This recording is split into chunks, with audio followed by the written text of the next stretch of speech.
Dentro de instantes, Tempo e Dinheiro. Apoio LS Tractor, tratores projetados para o hortifruti. Copavel, a força que movimenta o agronegócio. Risa Sementes, semeando o agronegócio do futuro. Lotus Biosoluções, excelência em produtividade. Seja assinante do Clube do Tempo e Dinheiro. Entre no Clube do T&D. No ar, Tempo e Dinheiro, com Karina Botião.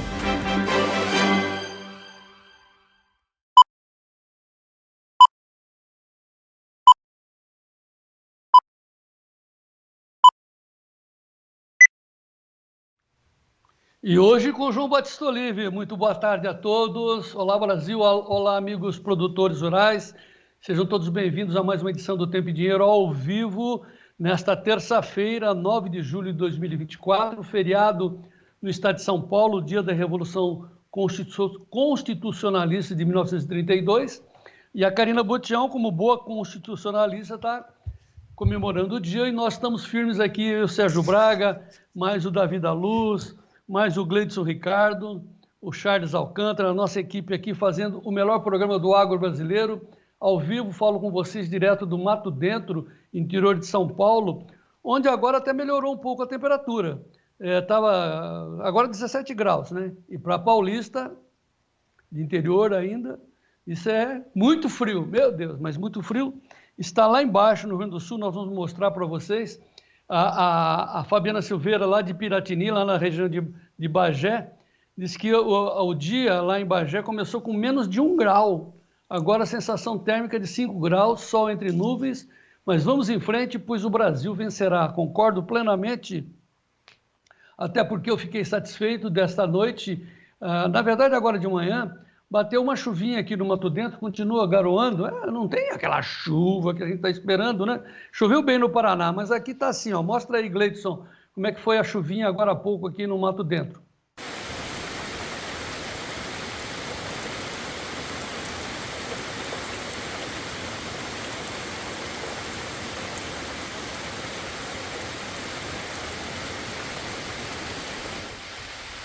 Vamos falar, claro, de economia, né?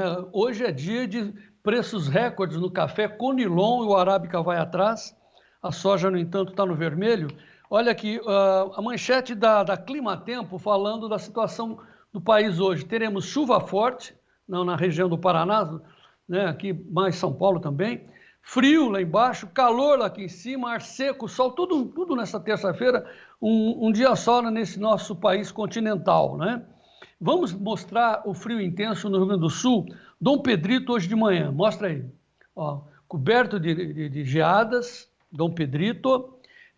Vamos para Bagé, frio de doer. Olha aí a água congelada no balde, mostra aí. Ah, isso aqui é a água dos cachorros. Aqui. Aqui.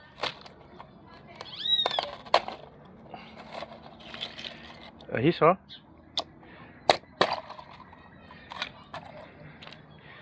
Que loucura! Gatinho só na última necessidade, depois que quebrar o gelo. Olha como é que teve de manhã na região de Bagé, logo pela manhã na alvorada e ao relento, -9, Rainha da Fronteira, Bagé, gelado.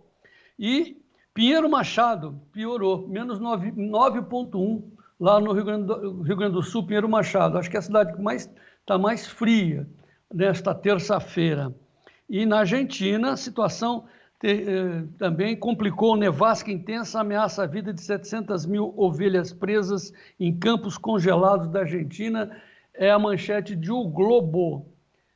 Poxa vida, bem frio mesmo. Bom, daqui a pouco a gente vai saber mais sobre o tempo com o Ronaldo Coutinho, a previsão daqui para frente. E apesar do feriado em São Paulo, vamos falar de dinheiro. Como eu disse, dia da Revolução Constitucionalista de 32, a Bolsa B3, a brasileira, opera normalmente e nós vamos passar os preços, o Sérgio Braga vai acompanhar, mas primeiramente o dólar. Como é que está o câmbio nesse instante? Gleidson, 5,44, menos 0,53%, está calmo, porque está entrando muito dólar para aproveitarem as altas dos juros brasileiros que vão continuar subindo, não é? É o chamado carry trade. Como sempre diz, né, dizem que todos os operadores do mundo começam amanhã dizendo assim, já compraram o Brasil? Infelizmente, é a nossa situação. Como é que está a soja nesse instante, Gleidson, lá em Chicago, o vencimento agosto? Olha o gráfico. De novo caindo, 7,75. Tentou subir, mas nada, caindo novamente. O agosto vale 11 dólares e 40 o bushel da soja, e o café hoje é o dia de altas fortes, 5,26% de alta no café arábica, 12,30 centes a mais. Último preço, último contrato, é tempo real isso, 246,75, puxado pelo recorde do Conilon, porque não tem café no Vietnã. Saiu os números pela manhã mostrando que eles estão colhendo menos café.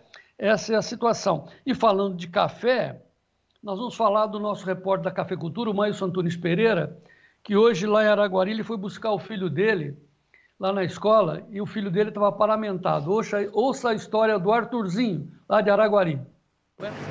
Aí, João Batista, vim buscar o Arthurzinho na escola.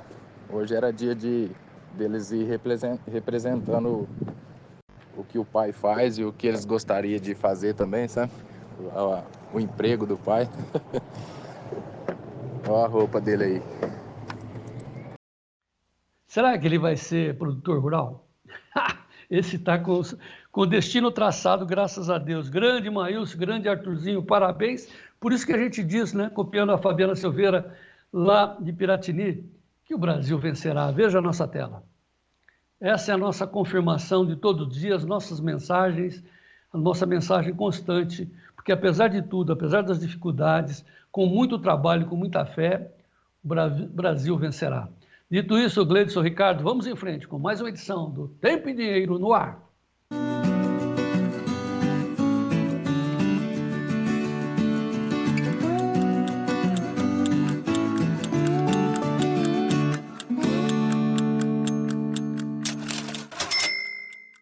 Muito bem, sejam todos bem-vindos a essa edição do Tempo e Dinheiro, 9 de julho de 2024.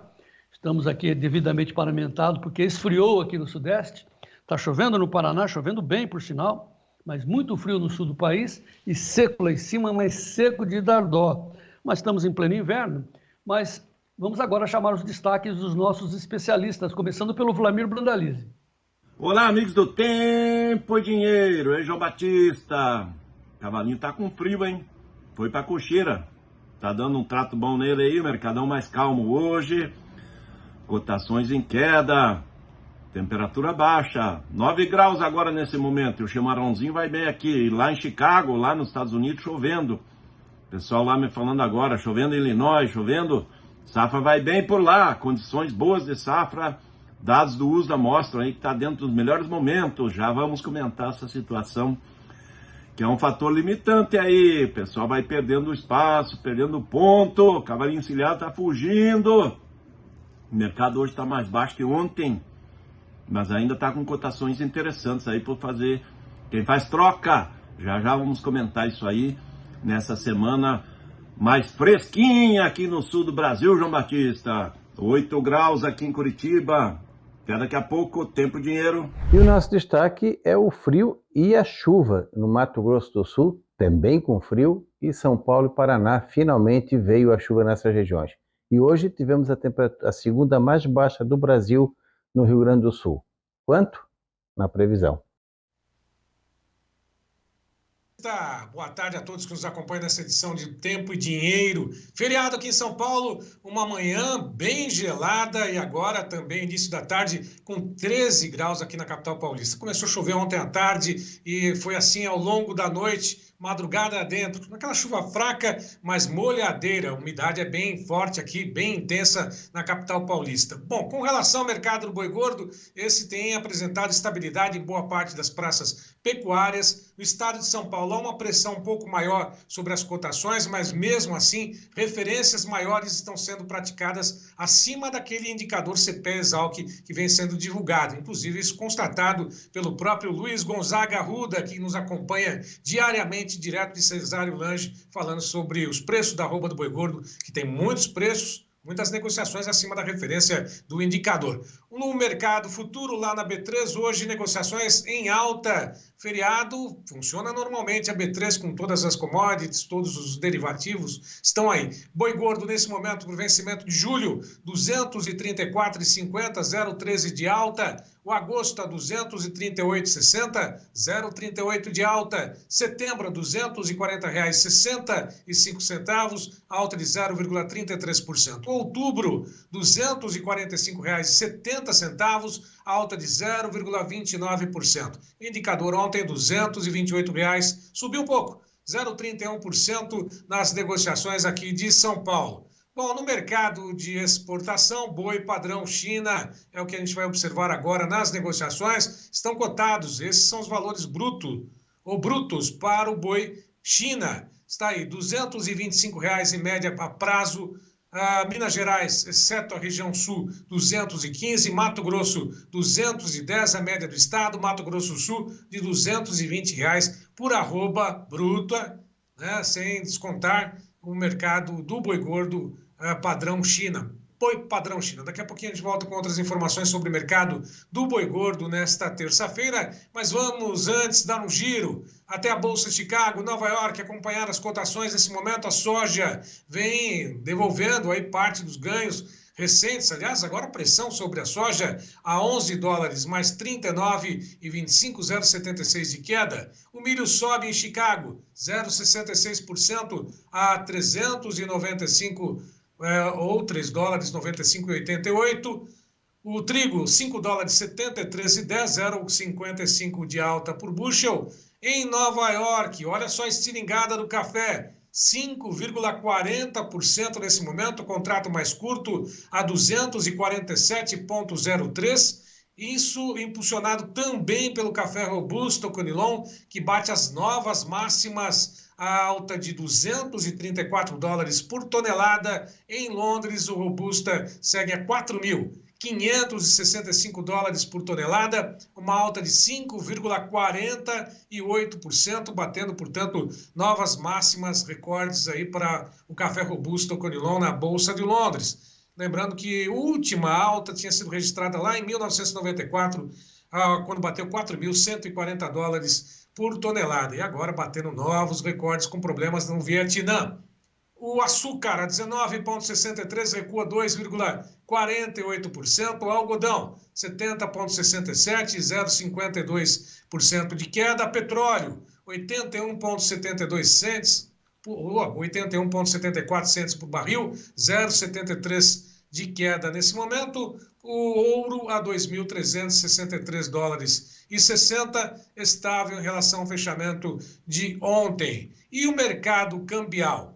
Dólar, nesse momento, recua 0,58%, com dados, uma semana praticamente mais esvaziada, apenas de olho no índice de inflação aqui no Brasil. Nos Estados Unidos, a R$ 5,44 mais 0,54, né? R$ 5,44 exatos, 0,57 de queda. E o índice Bovespa, ações negociadas com estabilidade, 126.572 pontos, chegaram a operar em queda, e agora o índice Bovespa apresenta variação positiva, principalmente impulsionado pelos papéis da Petrobras, que tem aumento de combustíveis por aí.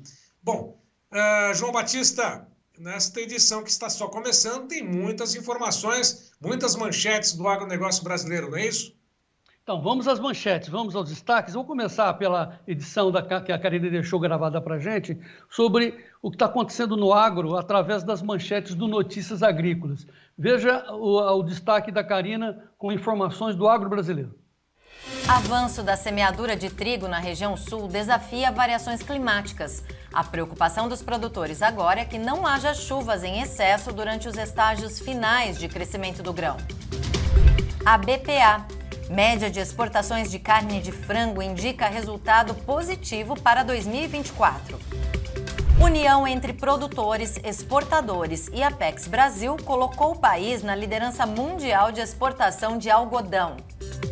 Aplicação localizada de defensivos gera economia e maior sustentabilidade no campo.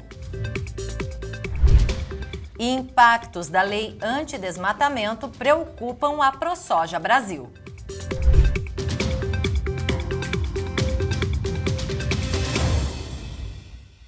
E falando nisso, nós vamos conversar ao vivo com o antropólogo Edward Luz sobre a questão dos índios, a questão indígena, que insistem em derrubar o que foi acordado no Congresso, querem avançar sobre as terras que estão plantadas, não avançam sobre as terras que não estão plantadas, esse é o diferencial, e nós vamos explicar o que está acontecendo mais uma vez. O Código Florestal está na mira para ser derrubada no STF, se os produtores não acordarem, não fizerem a sua devida defesa. Nós vamos trazer estas informações já com o Edward Luz ao vivo. Mas agora eu vou chamar, novamente vou retornar ao Sérgio Braga para que a gente saiba das manchetes e destaques do dia, Serginho. Prepara o bolso, tenta segurar a inflação, porque tem reajuste dos preços da gasolina. É o destaque da CNN, todos os veículos de comunicação já destacam esse aumento da gasolina em 7,1%. Olha só o gás de cozinha, 9,8% a mais. A próxima manchete destaca exatamente a gasolina, que passa não só de R$ 6,00 nos postos de Belo Horizonte, após esse reajuste da Petrobras, como em muitas outras regiões do país. Gasolina acima de R$ 6,00. Próxima manchete para os analistas, essa alta da gasolina e no gás deve elevar a inflação. Será? Tem dúvidas em relação a isso? Próxima manchete da CNN também. Reforma tributária. Deputados negociam ajustes na regulamentação em meio à pressa para votar o texto. Ainda sobre a reforma tributária, a isenção de montadoras do Nordeste, montadoras lá na região Nordeste, abre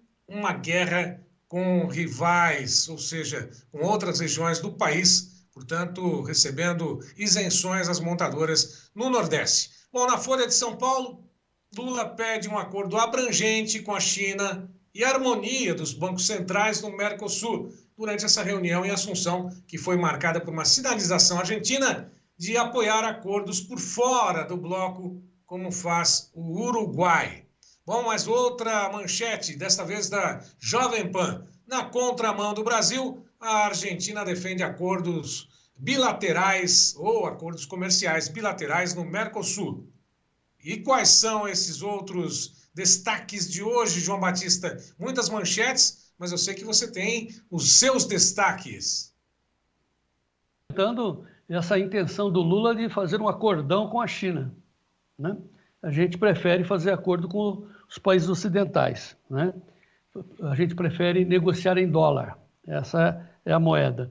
E aqui os meus destaques são 3 manchetes do Estadão sobre o mesmo assunto, um acordo que o Lula costurou com os irmãos Batista, lá da JBS. Governo Lula, primeira manchete, edita medida provisória que beneficia a empresa dos irmãos Batista no setor de energia, trocando em miúdos. A empresa dos irmãos Batistas chama-se, a empresa de energia chama-se Âmbar. Eles assumiram, no dia 10 de junho, 12 usinas termoelétricas, assumindo riscos de inadimplência de contratos com a Amazonas Energia. Essas pequenas usinas hidrelétricas estavam correndo o risco de ir à falência e os irmãos Batista, como eles são muito gentis, resolveram assumir a inadimplência. O problema é que, na sequência, a despesa foi distribuída para todos os brasileiros e está na conta da energia elétrica. Veja aí quando você receber a sua conta. É interessante que, para acontecer isso, a empresa dos irmãos Batista foi recebida 17 vezes no Ministério de Minas e Energia antes de ser beneficiado pelo governo. Portanto, eles só foram lá visitar, saber como é que estava o tempo, essas coisas todas. E a terceira manchete do Estadão é mais risível. O ministro de Minas e Energia, o Silveira, disse que foi só coincidência a medida provisória ter saído poucos dias após o negócio fechado por os irmãos Batista. É uma coisa... Ou seja, sabe aquela frase, aquela expressão, o Brasil voltou? Infelizmente, o Brasil voltou com as empresas amigas, né? E a gente fica perplexo de pagar a despesa. É só isso que a gente tem a reclamar e a dizer, viu, Sérgio Braga? Agora nós vamos falar aqui, porque é tempo e dinheiro, vamos falar novamente do tempo. Então, vinheta, tempo hoje no ar, apoio da Lotus Biosoluções, Gleidson. Lotus Biosoluções, excelência em produtividade, oferece o tempo hoje. Muito bem, Serginho, você narra aí as manchetes, daqui a pouco a gente volta, em frente.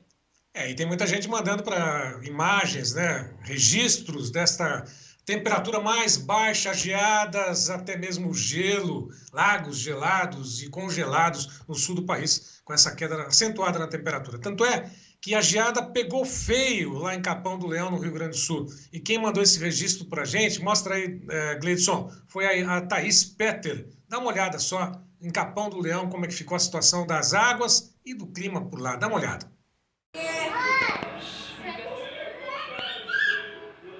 Sábado 6 de julho, tudo branco, 7h20 da manhã,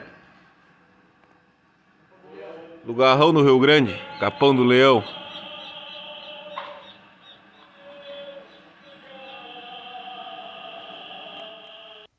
Para você ter uma ideia, foi no sábado. De lá para cá, continuou a mesma situação, continuou a temperatura baixíssima, o frio de praticamente rachar os ossos, né, por dizer assim. Olha só também o Marcelo Vieira da Rocha, lá de Bagé.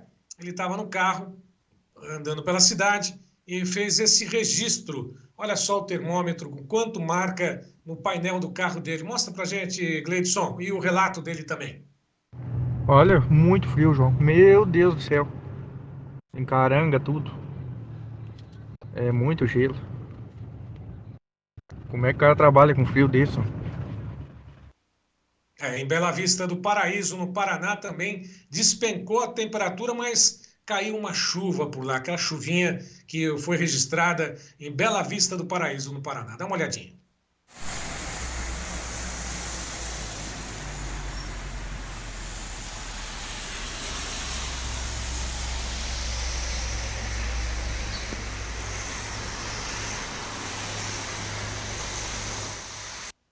Essa chuva acompanhada do frio realmente deixa muita gente desanimada, sem querer sair de casa.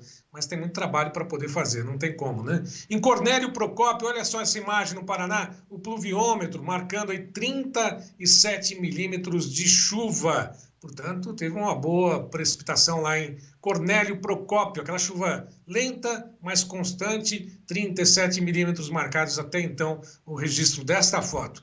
Bom, em Santana do Manhuaçu, lá na zona da mata de Minas, frio, chuva, uma semana inteirinha com as temperaturas em torno de 10 a 12 graus. Olha só, lá em Manhuaçu, Santana do Manhuaçu, Minas Gerais, como é que está essa imagem, mostrando exatamente aquilo que passa com o clima e a temperatura por lá.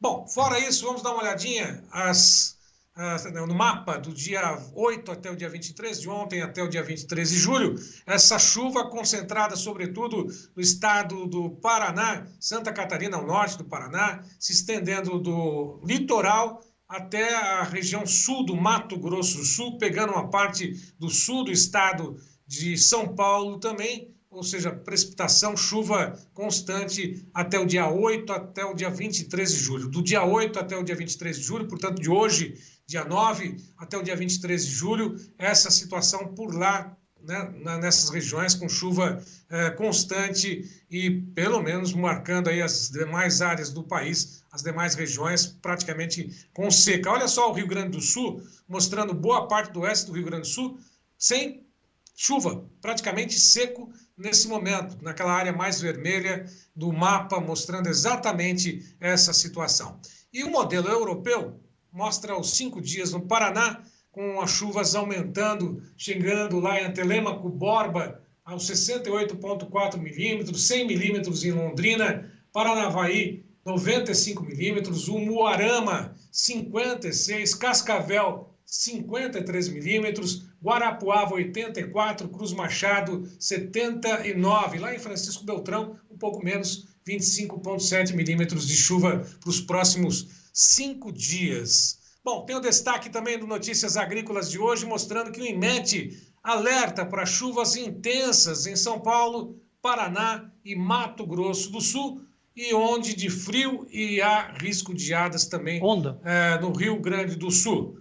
Frio, risco de geadas no Rio Grande do Sul, chuvas intensas em São Paulo, Paraná e Mato Grosso do Sul. Bom, tem um satélite novo mostrando exatamente essa situação que nós vimos agora há pouquinho, toda a chuva lá na região de Manhuaçu, olha só, né, a área bem coberta na zona da mata, tem aquela mancha um pouquinho mais clara, mas mostrando exatamente essas chuvas por lá. No estado de São Paulo, a região sul do estado de São Paulo, assim como na capital, essa chuva que tem um corredor que vem do Mato Grosso do Sul, vai em direção ao oceano, passando por Paraná, parte da região norte de Santa Catarina e as demais regiões do país, praticamente com tempo seco, temperaturas bem mais baixas no Rio Grande do Sul, tem até mesmo uma umidade ali, algumas nuvens em algumas regiões do Rio Grande do Sul, mas toda essa aguaceira ou toda essa chuva concentrada, principalmente no estado do Paraná, vindo do Mato Grosso do Sul, passando pelo estado de São Paulo e se dissipando em alto mar pelo litoral aqui da região do estado de Santa Catarina, também do Paraná e do estado de São Paulo. Bom, João Batista, nós temos esses destaques mostrando exatamente essa situação de momento, mas tem uma previsão mais completa com a Karina Botião, é isso? Vamos em frente então, 7 dias com o programa Cosmos do Instituto Nacional de Meteorologia. Veja como é que vai ficar o tempo nos próximos 7 dias. Karina. A partir de amanhã, quarta-feira, dia 10, olha, chuvas generalizadas por todo o estado do Paraná, sul do estado de São Paulo, toda a faixa leste de Santa Catarina também com chuva. Vai diminuindo aí no dia 11, volta para o mar essa chuvarada, fica só muita umidade ali no Paraná, Rio Grande do Sul, mas volta a chuva ainda no dia 11, quinta-feira, em Santa Catarina e também ali, olha, no sudoeste do Paraná, vai aumentando, dia 12, sexta-feira, ela aumenta bastante de intensidade em Santa Catarina. Olha só essa mancha vermelha aí, indica pra gente muito volume de chuva ainda na sexta e sábado, dia 13. Mas diminui um pouco, no dia 14 volta esse volume todo aí para Santa Catarina. Vem do mar, inclusive, olha, norte do Rio Grande do Sul com chuva no domingo. Muita umidade para o Paraná. E apenas no dia 15 que vai diminuindo essa chuva, mas tem um núcleo ali na faixa leste do litoral de Santa Catarina com chuva na segunda-feira e também ali um pouco na região metropolitana de Porto Alegre.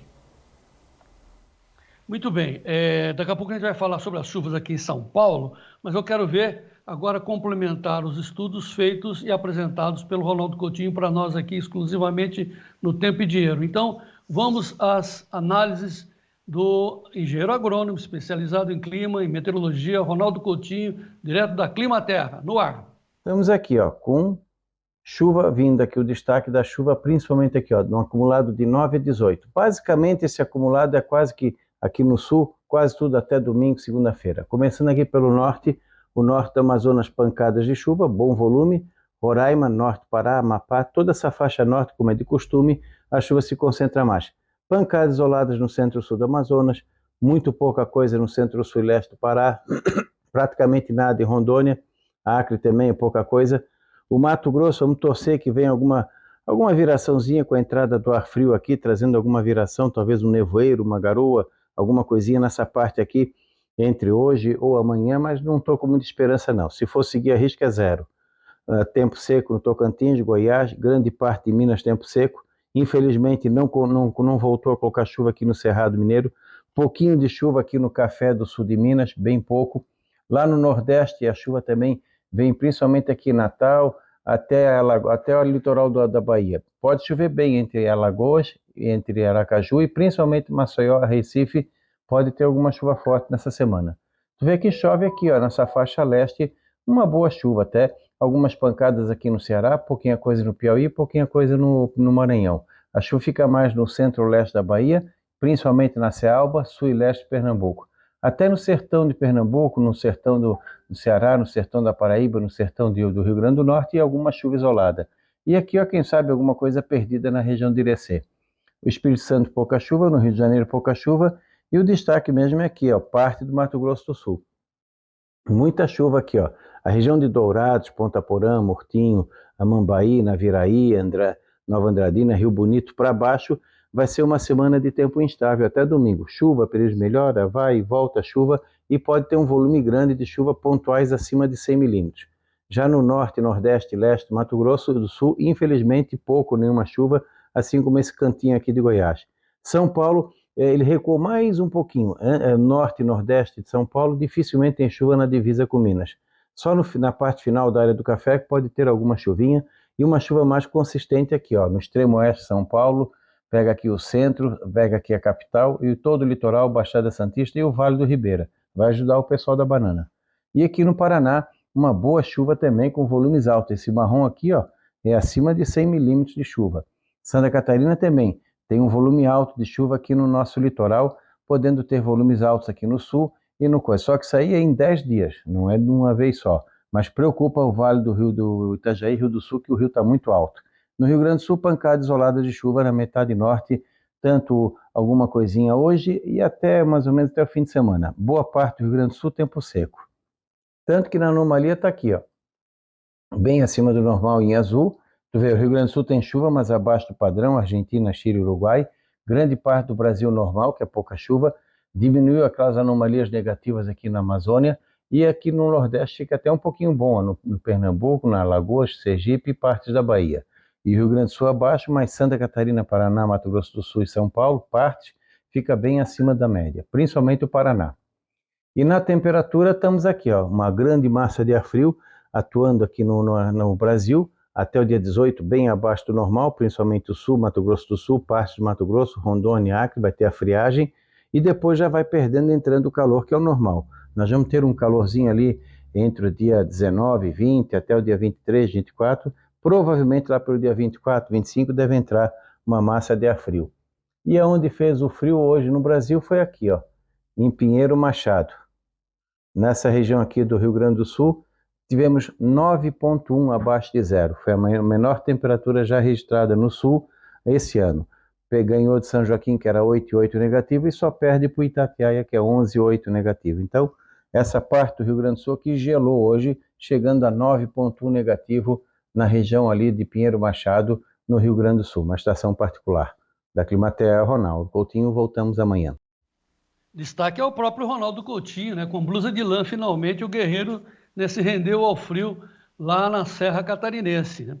Muito bem, olha aqui, deixa eu dar 2 destaques antes de ir para o intervalo, porque está chovendo no Mato Grosso do Sul. Quem informa é o Elias Lopes, chovendo lá em Campo Grande, choveu ontem à noite, chovendo um pouco mais hoje, mas está muito bom. Também aqui em São Paulo o pessoal está feliz com a chuva, principalmente na parte sul de São Paulo, mas lá Presidente Prudente, Araçatuba, em Presidente Prudente, Terra do Boi, o Sérgio Bispo dos Santos está postando vídeos para a gente vai colocar no Clube do Tempo e Dinheiro, mostrando finalmente a chuva aliviando a secura das pastagens lá em Presidente Prudente. E na mesma linha, né, pegando o norte do Paraná, lá em Tambaracá, o meu amigo Marinho Teixeira, feliz da vida porque choveu 50 milímetros, está chovendo mais lá. Mostra a chuva lá em Tambaracá, norte do Paraná, Gleidson. Bom dia, João Batista. Olha aí, ó. Depois de 42 dias sem chuva. Que maravilha de chuva. Itambaracá, norte do Paraná. Já deu 45 milímetros. E tá chovendo mais, João. Tá chovendo mais. Aqui secou tudo, João. Secou os córregos, secou os poços, secou as minas. Não existe mais água aqui na região, não. Eu me lembro do Nordeste. O Nordeste passou por isso muitos anos, né, João? Muitos anos, muitos anos. Estamos colhendo milho. Produção de 40 sacos por hectare, 30, 25, 20. E veio a chuva mansa. Não ventou. O milho continuou em pé. Aí a semana que vem voltaremos a colher. Um abraço, João. Muito bom o relato do Marinho. O Elias Lopes disse que está com 50 milímetros, é isso mesmo. O Jânio Zeferino está dizendo que está fazendo frio lá em Brasília. O Abel Ortiz lá de Dourados até Nova Alvorada do Sul, Mato Grosso do Sul, uns 20 milímetros desde ontem, tempo fechado. Essa chuva devia ter caído no dia 1º de maio, infelizmente não veio, e o milho está colhendo muito pouco, 15 sacas por hectare, puxa vida. Em Toledo, Paraná, 12 graus agora, chuva no momento, a colheita está no final, rendimento prejudicado pela falta da chuva, como falou o Marinho, né? O Elias Lopes dizendo que lá na Argentina e no Uruguai ele viu imagens, muita neve, gelo, está branco a região, né? E assim nós estamos mostrando para vocês também regiões de frio. Veja o vídeo que o meu amigo Matias Pileco, lá de São Francisco de Assis, interior do Rio Grande do Sul, nos mostrou do banhado. Sabe aquele ratão do banhado? Ele teve que escorregar para atravessar o banhado. Mostra aí.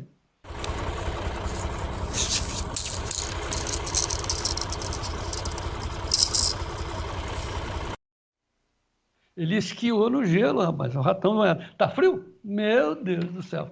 Aqui tá bom, aqui no Sudeste, aqui no meu Mato Dentro, mas fechadinho, deu umas novas garoadas, vamos que vamos.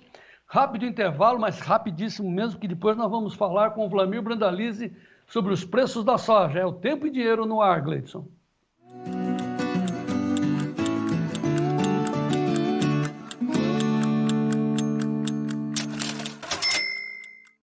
Eu comecei aqui nesse palco, mas não foi só com o som do violão, não. Foi com o ronco do trator.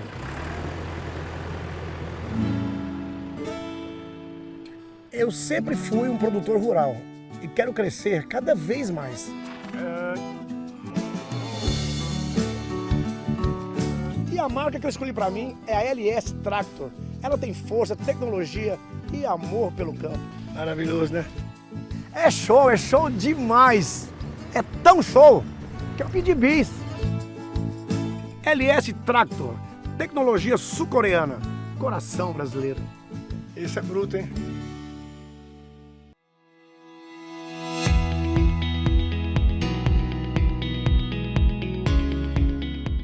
O livro Sementes e Diagnose e Limitações traz um apanhado detalhado sobre o estabelecimento da lavoura, desde a semeadura até a obtenção das indústrias da produtividade, que são as plantas da lavoura.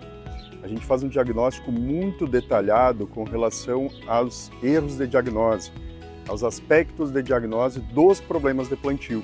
Essa é a peça-chave do livro, ou seja, você vai conseguir identificar com fotos e detalhes e informações técnicas diversos problemas de plantio que podem estar ocorrendo na sua fazenda. Grande abraço!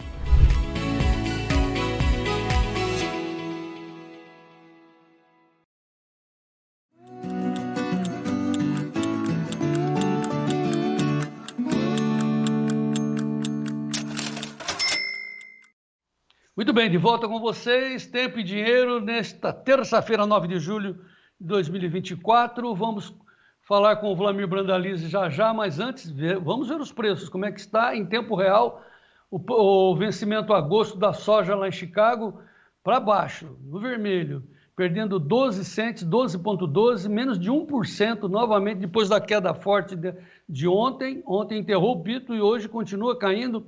A soja para agosto, 11,35.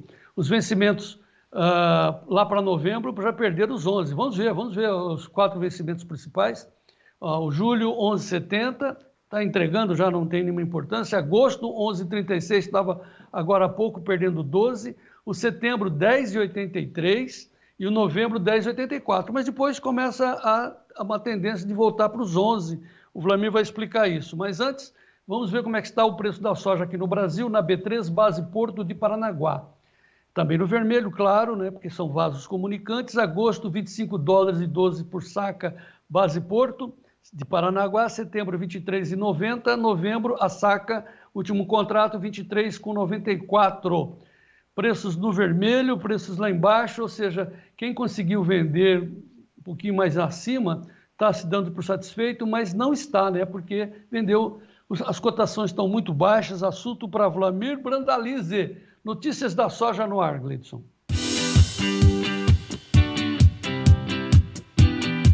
Notícias da soja com Vlamir Brandalize. Apoio Copavel, um show de cooperativa.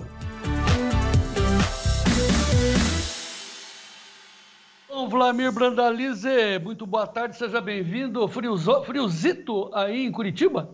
Boa tarde, João Batista. Boa tarde a todos. Não, hoje não está tão frio. A temperatura aí variando de 8 a 11 graus.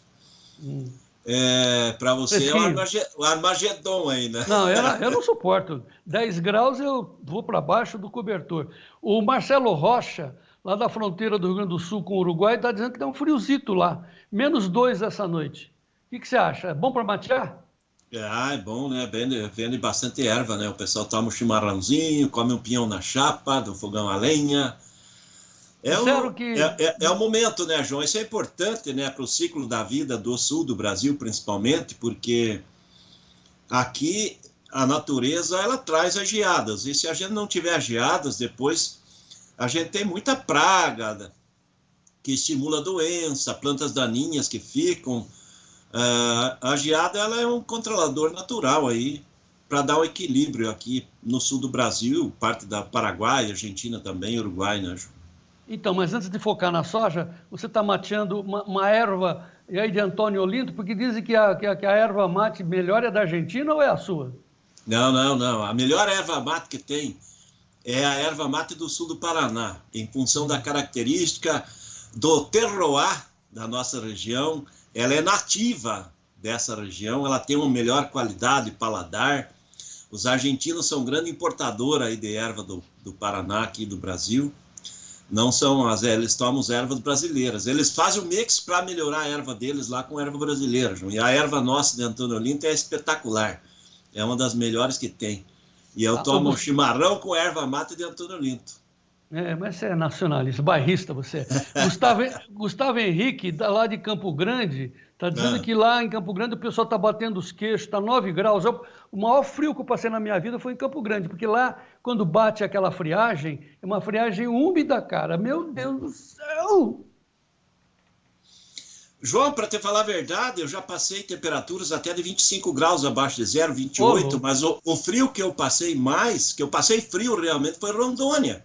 Mas olha... Eu estava em Rondônia numa época para dar uma palestra, isso acho que era um mês de agosto, e deu essa friaca que entra aí no centro-oeste, e eu estava num hotel naquela época muito chique, ele não tinha nem coberta, eles não tinha nem um sobre-lençol, porque é comum lá ser calor, né? Daí não usa nada. Eu sei que eu tive que pegar e dormir com roupa e tudo, porque eu não conseguia dormir de frio que estava naquela região. E eu gosto do frio, sou acostumado com frio, já peguei frio lá em Chicago de 25 graus negativos, 18 negativos na Alemanha. E o maior frio não foi aqui no sul, foi lá em Rondônia. Tá. Só para encerrar então essa conversa, o Emerson Antoniaco, lá de Ponta Grossa, dizendo que o pinhão sumiu esse ano. Falta do frio do ano passado. Não teve flor no pinhão. Na realidade, o pinhão esse ano, João, em função do que o ano passado não deu essas geadas que estão ocorrendo agora, ele acabou chegando mais cedo. Em março nós tínhamos muito pinhão já caindo dos pés. Eu tenho muitos pinheiros, tenho 2.000 pinheiros na minha propriedade. E ele caiu mais cedo, então agora quase não tem mais. Agora aquele pinhão tardio quase não tem nada de pinhão também, está muito escasso. Tá bom. O Vlamir é aquele cara que se der a corda, ele vai esticando, vai esticando. Vamos contando a história, né, João? Você viu o pinhão dele ali, né? Ele está cozinhando o pinhão. Muito bom. Vamos lá, então vamos focar no que interessa, que é o preço da soja, que é o produto mais plantado e negociado na agricultura brasileira. E nós estamos preocupados, porque essa soja só desce, só cai e não está pagando as contas, diz o meu irmão Juliano Dorigon, lá de Corbélia.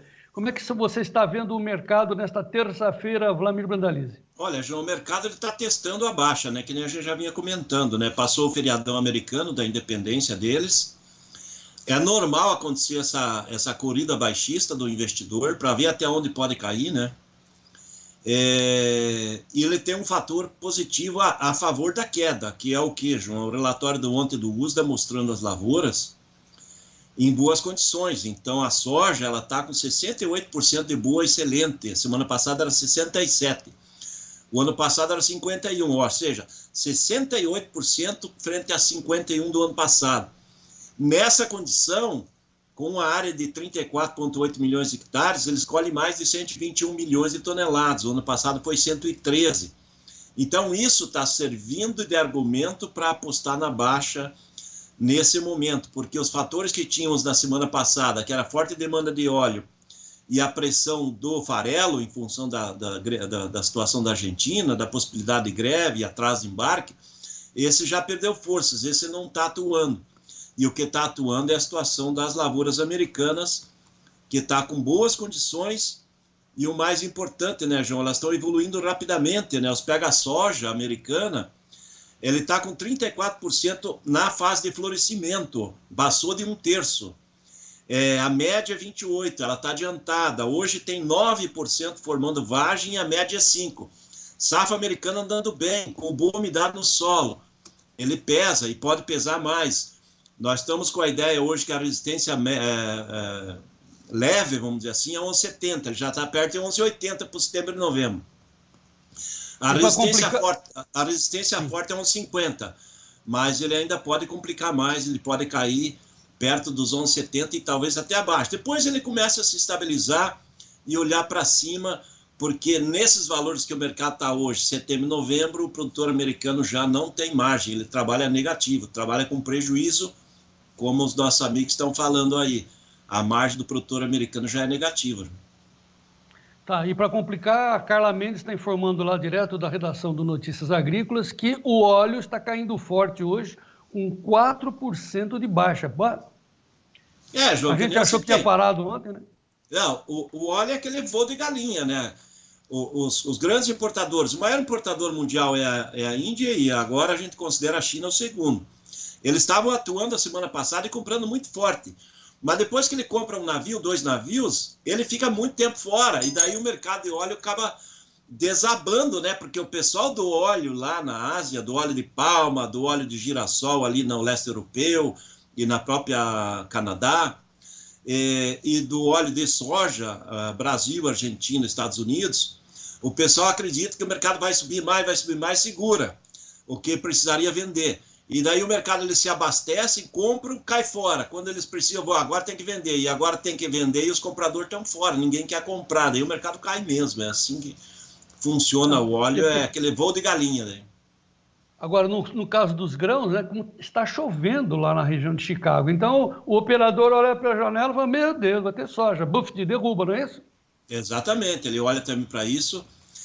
Na realidade, as grandes corretoras que estão ali em Chicago, né, o cara olha mesmo para fora, isso é um fator. Ele olha assim, não, o mercado com chuva aqui é o centro do meio oeste americano, ele pega e diz, não, o mercado tem que cair mais um pouco, vamos apostar na baixa. E daí é aquele efeito manada apostando na baixa, né, João? Todo mundo apostando até onde que vai no fundo do poço.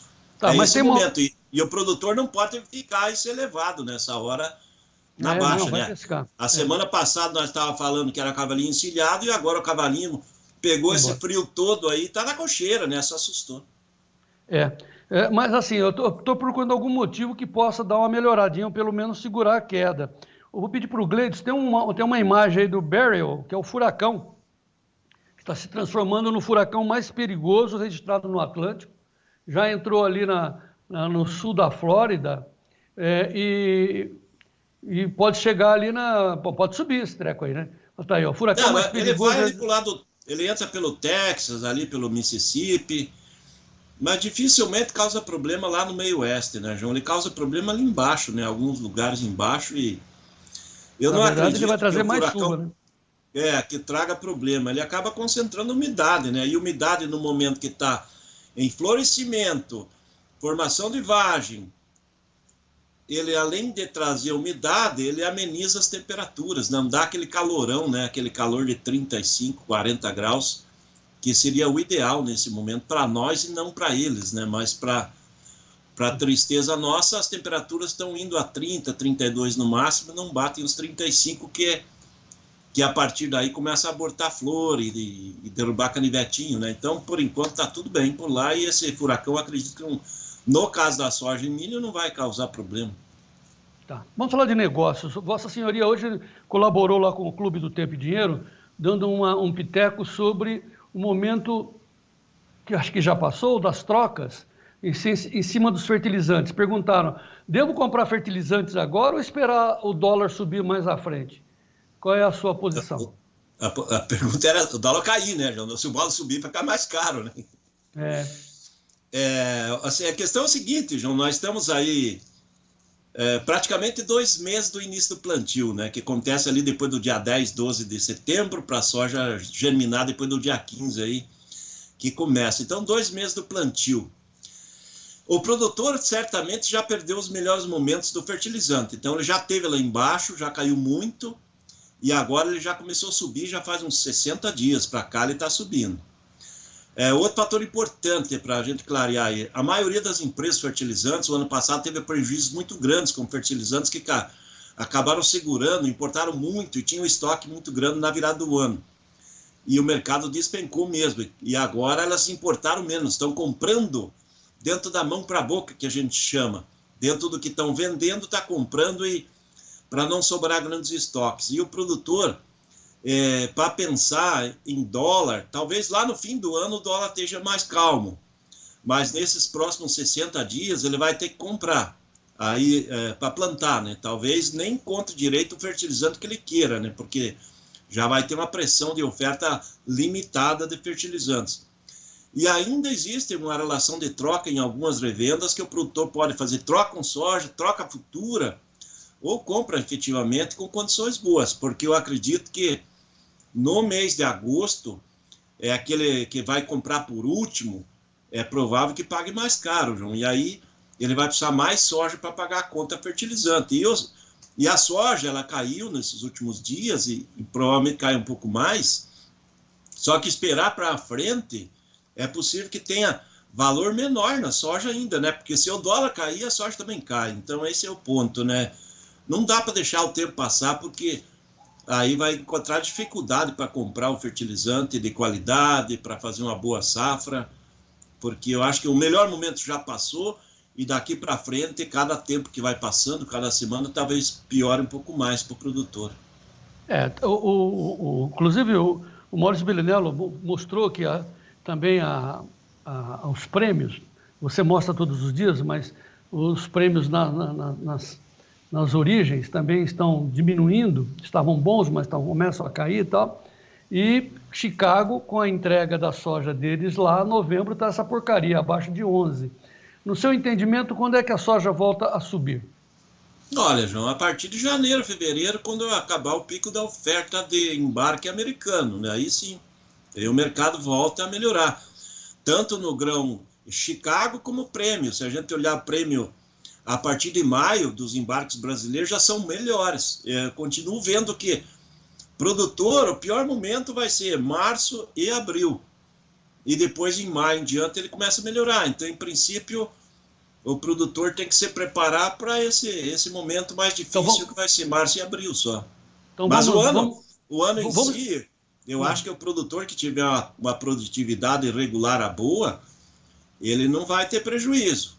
Talvez não tenha aquele lucro que ele imagina, mas se ele fazer uma boa safra, ele não vai ter prejuízo. Nós estamos numa situação, eu acredito, ainda melhor que os americanos. João. Tá, então, assim, Chicago vai melhorar em janeiro. E os prêmios em reais aqui no Brasil, os preços em reais aqui no Brasil, em maio. É isso? Exatamente. Maio. Vamos gravar isso, pessoal. Ó, Chicago, Sibioti, né? Bushel, tal, janeiro para frente. E aqui no Brasil, em reais, em maio. Combinado assim? Combinado assim. Não vai ser uma explosão, mas vai dar para fazer uma média, né? Para ficar no positivo. O Vlamir, você está notando aqui que a minha janela, que está vendo aí? Escureceu aí, João? 13 horas e 23 minutos. Não é meia-noite, não. 13 horas. Anoiteceu? Anoiteceu, cara. Olha que doideira. Clima, hein? Ô Vlamir, então, já que falamos de preços, vamos checar como é que estão os negócios nesta terça-feira, feriado em São Paulo, mas com B3 funcionando, e como é que estão os preços nos portos. Nos portos, não. Onde? Nas pedras. Vamos lá, no balcão. Balcão. Começamos com o balcão gaúcho. O balcão gaúcho começa com R$120 das missões e vai a 124 perto de Porto Rio Grande. Ontem ele estava 122 das missões, hoje está 120.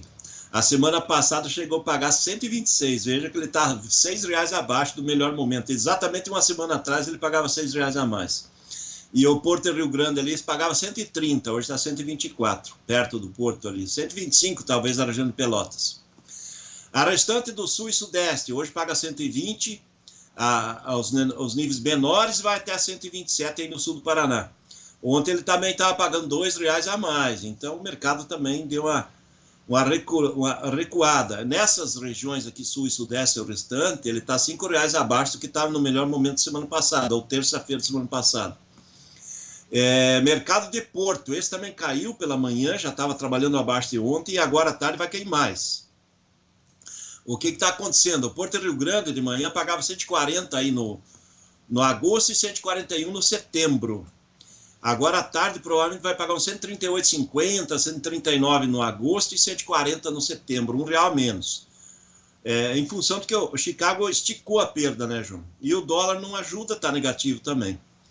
O Paranaguá de manhã ele estava pagando 138,5 no julho com agosto e 140 no agosto com setembro. Agora à tarde já me falaram 137 no julho com agosto e 139 no agosto com setembro. Olha, mercado voltando ao que era aí umas 3 semanas atrás, né? A semana passada, nesse momento, o mercado de Porto pagava R$7 a mais que está hoje. Veja a situação.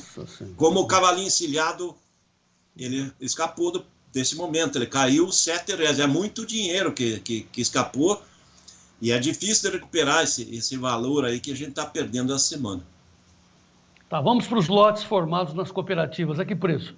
133 a 134 ali na região de Cruz Alta e no máximo 135 na região de Passo Fundo. Eles estão pagando R$4 a R$5 abaixo que teve na terça-feira da semana passada, também queda o mercado de lotes. E agora à tarde já me falaram em 132,5, 133 Cruz Alta para 134 Passo Fundo, ou seja, mais queda de R$1 à tarde por causa do esticado aí que esticou as perdas. Vamos ver os prêmios, então, nos portos, para ver se a gente tem alguma luz de alta aí ou não. O prêmio ele deu uma estabilizada, vamos dizer assim, ele não melhorou e nem piorou. Como é que tá? O agosto é o prêmio mais curto, aí o comprador paga 40 positivo, o vendedor quer 60. O fevereiro, que é o mês já começando safra nova, o vendedor está falando em 10 positivo, o comprador fala 15 negativos. A partir de março, os prêmios estão um pouquinho mais ajustados, estão melhores, um pouquinho mais perto, vamos dizer assim. O vendedor em março é menos 20 e o comprador é menos 35. Ontem o comprador falava menos 40 no março. O abril, menos 25, menos 40. Ontem o comprador queria pagar menos 45, melhorou 5, né, do lado comprador, mas na média está o menos valor, né, que vai ficar no meio ali, né. E maio já é um prêmio melhor, é menos 10 do vendedor e menos 30 do comprador. Alguns compradores falam menos 35, mas ele rodaria abaixo aí, porque se tivesse oferta nesse patamar, maio é sinal de que a transição do mercado voltando a melhorar, né?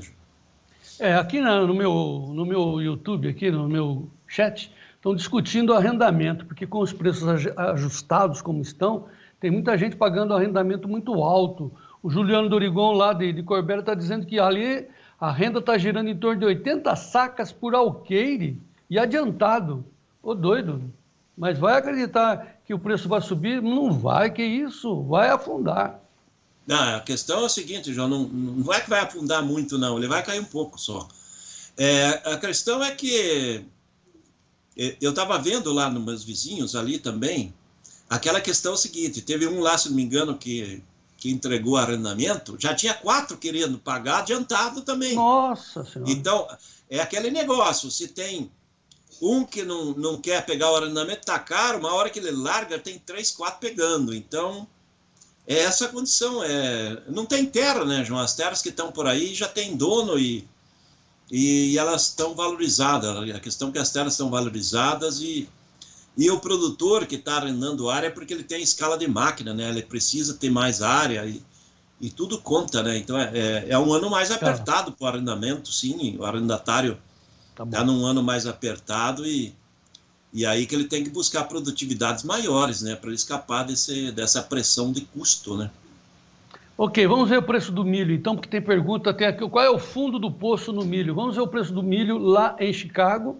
Está em alta hoje, resolveu subir. Julho 4,01, setembro 3,95, setembro. Dezembro 4,10, março 4,25 dólares por bushel. Claro que o setembro é o mês da colheita americana. Vamos ver o milho aqui no Brasil, na B3 Base Campinas. Está mais ou menos, né? Tudo para cá e para lá. O julho leve alta, R$ 55,89. O setembro está no zero, R$ 57,89. O novembro em queda a 61,67. Janeiro 65,16. Hein, Vlamir? Esse seu dezembro aí de alta, o setentinha, não aparece na B3, hein? Mas ainda estamos na fase de pico de colheita, né, João? 60% mais ou menos colhido, aí, vamos dizer assim, por aí. E tem muito milho chegando, né? Agora em diante as lavouras vão apresentar, cada vez que passar o tempo, produtividades menores.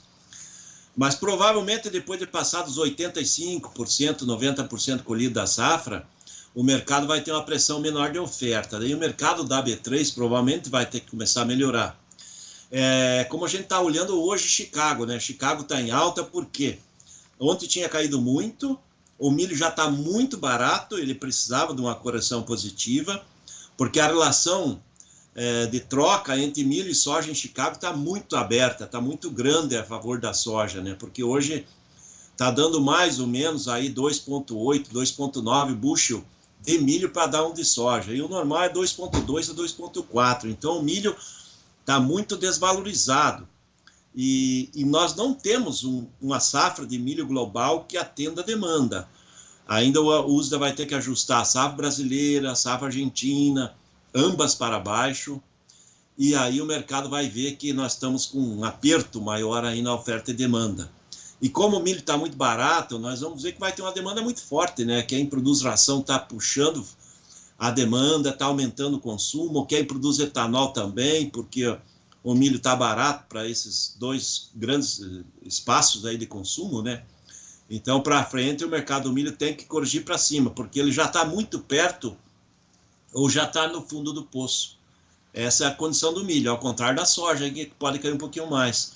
Justamente porque o milho, ele mesmo ele estando numa condição boa, olha o USDA contou ontem aí, ele mostrou 68% das lavouras de milho estão entre boa e excelente, a semana passada era 67%, e o ano passado era 55%. Toda lavoura que tiver com mais de 60% de boa e excelente é uma lavoura normal, e indo mais perto de 70% é uma lavoura excelente.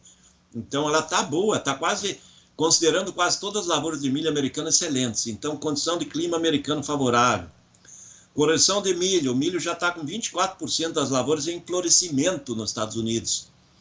O ano passado era 14%, a média é 14%, então ele está bem adiantado. E nesse momento já tem 3% formando espigas, ou seja, está adiantado o milho, a média é 2%. Então, milho evoluindo seria fator de queda de novo, hoje como aconteceu com a soja, só que o milho está muito barato, e daí o mercado tem que começar a corrigir um pouco o milho, porque ele já, aparentemente, ele já deve ter batido o fundo do poço, porque milho abaixo de 4 dólares o bushel não cobre a conta do produtor americano, ele precisa de 4,20 a 4,40 no mínimo, senão ele trabalha com margem negativa, e os valores estão já apontando margem negativa, e o milho é o produto mais importante para os americanos, não é a soja. Para nós é a soja, para eles é o milho. Por isso que não pode desestimular o plantio de milho, porque senão dá um baque muito grande na safra seguinte. Vai que eles, sem margem, vou plantar 3, 4 milhões de hectares a menos. Aí falta milho no mundo e nos Estados Unidos. E o mercado começa a ver isso aí como uma possibilidade para frente. Então já está quase na hora da virada do milho. O milho caiu muito, né? E agora está querendo ensaiar uma virada. Tá para encerrar preço de hoje no Porto do Milho? Olha, hoje o comprador quer 57, 58 aí no Porto de São Francisco, 57, 58 aqui em Paranaguá, 59 Santos. A posição setembro já é na faixa de R$60, outubro 61. Mercado, ele segue aí buscando milho, só que os compradores não estão conseguindo boas ofertas, porque o produtor não está vendendo. Dá para ver que o relatório da CSEX de embarque, João, nessa primeira semana de julho, ele embarcou pouco aí para o período, 223.600 toneladas. Então, o embarque foi pequeno. O ano passado, no mês de julho todo, foram 4,3 milhões de toneladas. Então, está embarcando pouco, o pessoal não está vendendo, o pessoal está esperando o mercado reagir a partir de agosto. E no acumulado do ano, o embarque também está bem fraco perto do ano passado. Ó. Esse ano tem, de janeiro até agora, 8,6 milhões de toneladas de milho embarcado na exportação. O ano passado tinha 12,9. Então ele já está com 4,3 milhões de toneladas a mais do que tinha o ano passado, a menos do que tinha o ano passado, sinalizando que tem menos milho. Você tem menos milho, tem que valorizar o milho, né, João? Senão não vai comprar. E os compradores lá fora querem milho, né? E mais cedo, mais tarde, vai ter que pagar um pouco mais e Chicago vai ter que melhorar, porque não está tendo pressão de oferta de milho no mercado global. Ok, Vladimir Brandalize, estamos informados e avisados, falando em aviso, daqui a pouco o Edward Luz, o indigenista, falando para a gente prestar atenção no movimento que os índios estão fazendo lá em Brasília para forçar a derrubada do Código Florestal. Eles querem avançar em cima das terras, invasão lá no Paraná, na região de Guaíra, preste atenção nisso. E você, Vladimir, muito obrigado por hoje, está liberado para comer seu pinhãozinho aí. E o chimarrão, quer ver aqui o chimarrão? Esqueci do chimarrão, claro, da erva de Antônio Olinto. Ok, Vladimir, até amanhã. Mostra a erva aí. Aí ó. Sabe fazer bem o seu chima, hein? Tá bom. Até amanhã, até amanhã, gaúcho italiano. Vamos em frente. Ó, deixa eu só mostrar. Tá garoando e chuva aqui, será que vai nevar? Até amanhã. Aqui parecendo noite. Vamos em frente. Deixa eu mostrar o preço do trigo. Daqui a pouco o Edward Luz. Mas deixa eu mostrar o trigo, como é que está lá em Chicago, Gleidson. Setembro, 6,75 de alta, 5,77. Dezembro, $6 por bushel. Março, 6,20. Nós estamos com o CPE informando que o trigo aqui no Brasil, principalmente no Paraná, estava, né? O pessoal estava reclamando que está chovendo hoje. O clima estava seco, preocupando os produtores de trigo. E tá, imagine, isso daí é a informação do CPE, trigo CPE, clima seco preocupa os produtores do Rio Grande do Sul. Ok, mas veja onde está fazendo frio. No trigo do Distrito Federal, Dona Marisa Stuani mandou para a gente imagens de ontem, de 7 graus em Brasília, rapaz. Mostra aí, Gleidson. Trigo soltando espigas, né? 11 graus agora. Ele está feliz com essa temperatura. Eu não estou muito, não. Muito bem. Estou aqui recebendo a informação do endereço do Skype do Edward Luz. Vamos ligar para ele já já. Então, enquanto isso, deixa eu fazer aqui trazer uma informação do Frederico Oliveira. Ele está lá em Luiz Eduardo Magalhães, na feira, no encontro internacional sobre plantio direto na palha. É o encontro mais importante do futuro da agricultura brasileira, porque nós temos que cobrir a soja, cobrir os solos quentes, né, para manter a umidade e aumentar a produtividade. Veja as informações do Frederico Olive.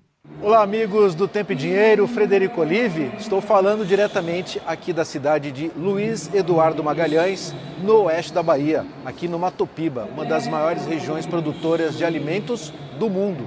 Aqui está sendo organizado o 19º Encontro Nacional do Sistema Plantio Direto. A nossa presença aqui tem o apoio da Risa Sementes. Este é um evento que reúne os maiores especialistas na agricultura moderna, oferecendo aqui para todos que puderam estar presentes os conhecimentos sobre a inovação, a evolução que a agricultura sustentável está realizando na nossa produção agrícola, principalmente focada agora nas contagens, né, de sequestro de carbono realizado pela agricultura. É isso que nós vamos ouvir aqui na palestra do especialista Juca Sá.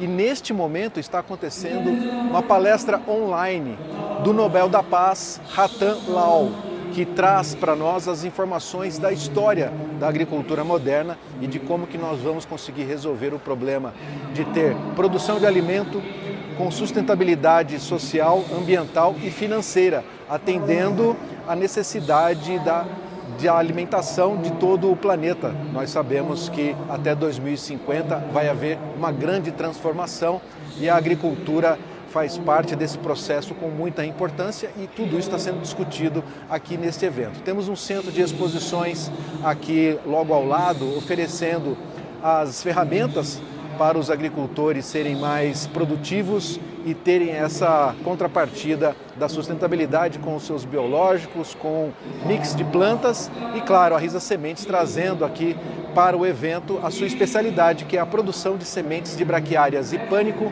de alta qualidade e vigor, oferecendo para agricultores cobertura do solo com palha e também a reforma de pastagens. Tudo isso transformando, né, o que a gente chama de agricultura tropical na nova revolução da agricultura mundial, tá certo? Então, nos próximos dias vocês vão acompanhar aqui comigo algumas entrevistas, estou com grandes especialistas e não vamos deixar de trazer esse conhecimento para todos vocês aí de tempo e dinheiro, tá certo? Então, fiquem comigo. Muito bem, Frederico, vamos bom. O Frederico tem uma especialidade que é a agricultura sustentável, e a gente fica nessa batida, tem que fazer plantio direto na palha, tem que fazer palha, tá? Então nós vamos trazer as novidades que o Fred está cobrindo esse encontro internacional do plantio direto na palha, portanto, lá de Luiz Eduardo Magalhães. Agora vamos para um outro alerta, que é Código Florestal e Marco Temporal. Lembra a história do Marco Temporal? Constituição de 88, os índios que estão na sua terra, a terra é dos índios, mas daí para frente, para se discutir novas áreas, teria que ter uma discussão no Congresso através de um acordo constitucional chamado Marco Temporal. Pois bem, a esquerda e os índios, claro, lideranças de indígenas de esquerda, junto com o PT, querem derrubar o Marco Temporal. Mas para isso nós temos discussões no STF, tem uma comissão para discutir o Marco Temporal e também amanhã começa a tramitar uma nova PEC, a PEC de número 48, sobre exatamente as definições das áreas de agricultura e as áreas indígenas, as reservas, e se a agricultura, se as nossas lideranças dormirem no ponto, já viu o que vai acontecer. Então, sobre isso, vamos falar com o indigenista Edward Luz, ele está lá em Anápolis, Goiás, perto de Brasília, e vai trazer esses alertas para nós. Edward, muito boa tarde, seja bem-vindo ao Tempo e Dinheiro. Boa tarde, João Batista Olive, boa tarde a todos os nossos web espectadores aqui do Tempo e Dinheiro. Satisfação falar contigo, meu irmão. Qual é a necessidade da gente ficar atento? O que está acontecendo? Bom, o que nós temos, deixa eu puxar uma manchete aqui, George, para contextualizar a nossa audiência. Sim. A Folha está dizendo que nesse instante movimentos indígenas estão protestando contra o marco temporal e também contra o Lula, imagine. Eles querem derrubar o marco temporal no STF, eles estão lá em Brasília, de novo, fazendo o movimento deles, apesar do frio lá para eles, né? Como é que você vê isso? Qual é a preocupação disso? Qual é a preocupação, Edward? A preocupação deles, dos indígenas e indigentes, sobretudo dos indigenistas, que são esses babás de índios, gigolôs de índios, que são pagos por nações internacionais do hemisfério norte para manipular nossos irmãos indígenas aqui no Brasil, eles estão apavorados porque o marco temporal poria um fim a essa verdadeira indústria das demarcações. O marco temporal, o pessoal está assustado, mas não foi derrubado o STF, veja bem, foi derrubado a tese do marco temporal.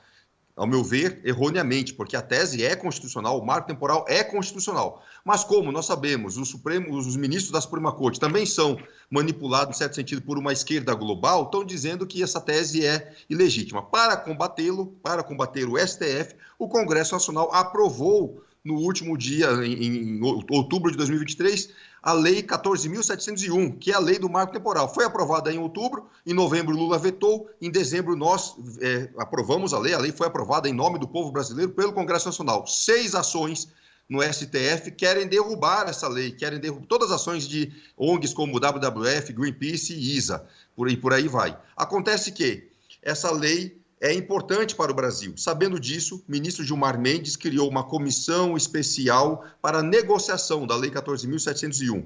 A comissão vai começar a trabalhar dia 5 de agosto próximo e vai trabalhar até o final do ano, tá? Para tentar ver se há negociação. Acontece que a gente sabe, João, eles não querem negociar o marco temporal, eles só querem derrubá-los. E é por isso que o Congresso também trabalha com a PEC 48, que vai começar a tramitar amanhã. Eu acho que você vai querer falar sobre a PEC 48, não é? Pois é. Então, peraí. É porque é uma sopa de letrinhas, lei para cá, puxa dali, o produtor quer trabalhar, produzir, mas também está vendo invasões e vendo essa pressão, como você explicou muito bem, lá em Brasília, em cima do STF, e como eles são muito, como você falou, muito gentilmente, né? Você falou que eles são vítimas de pressões, né? Vamos entender assim. De repente, esse marco temporal que o Congresso aprovou, constitucional, portanto, eles querem derrubar. Ou seja, não tem nunca uma lei definitiva nesse país. Todo dia eles estão remendando, puxando para o lado deles. Então, assim... Todo dia. Vamos por partes.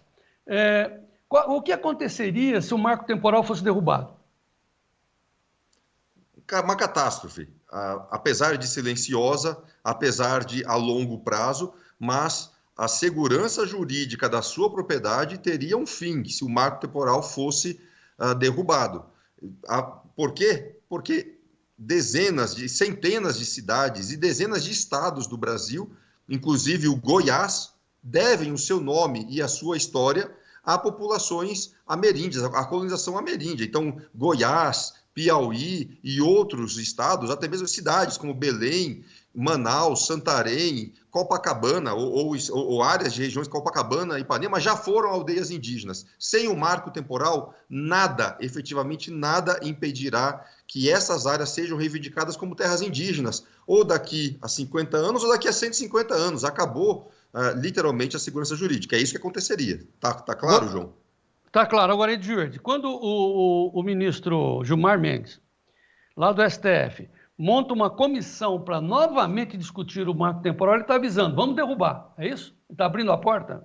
Não é isso não. O Gilmar Mendes, nesse caso, parece que teve um relapso de sobriedade e ele está dizendo, com a criação da comissão, não, eu não quero que se derrube o marco temporal agora. O que ele está dizendo é, eu sei que se eu jogar para o STF, Gilmar Mendes, por incrível que pareça, está fazendo uma intermediação. Ele está dizendo, eu sei que se eu jogar para os demais ministros agora, vão derrubar o marco temporal de novo, vão derrubar a lei do marco temporal. Então ele criou, por conta própria, e aí, se eu estiver interpretando errado, depois me critiquem, mas eu entendi que Gilmar Mendes está tentando salvar a lei 14.701. Veja, não estão derrubando a tese do marco temporal, essa já caiu.